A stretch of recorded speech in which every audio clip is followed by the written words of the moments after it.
Hi, welcome back. So in part 2, we're going to look into other aspects we can apply on dictionary. This is Dr. Abdul Karim. Let's begin. So let's go to search, how we can apply search. So let's say that I need to look into whether key number 3 exists in the dictionary or not. So in order to do so, let's apply the print statement.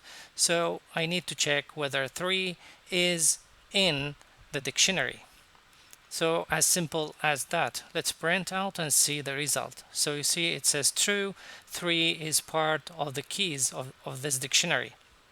Let's apply more logical or better statements. So I'm going to apply if statement and see whether 3 is in there. If there, then I'm going to print the message. Let's also check whether number 10 is not in the dictionary. So just here apply the operator not.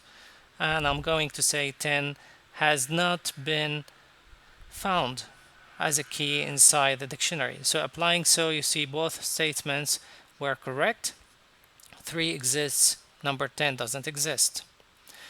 This is end of the part searching. Let's now move on to find out how we can apply sorting into the dictionary's items.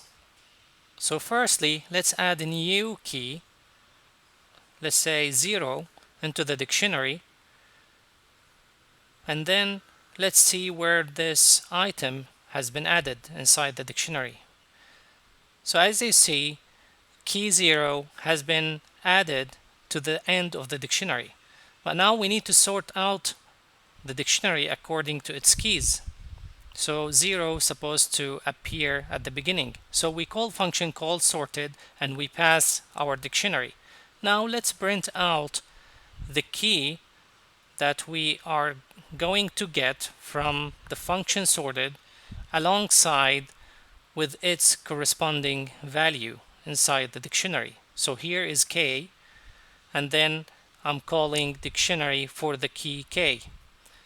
Now you see that I got the items inside the dictionary in order according to its keys, sorted keys. So this is the end of the sorting part. Let's look into how we can build nested dictionary. Nested dictionary, as the name applies, it's a dictionary where its items or one of the item is another dictionary. So let's say that I'm going to add the key 10 where the value corresponding to key 10 is just another dictionary.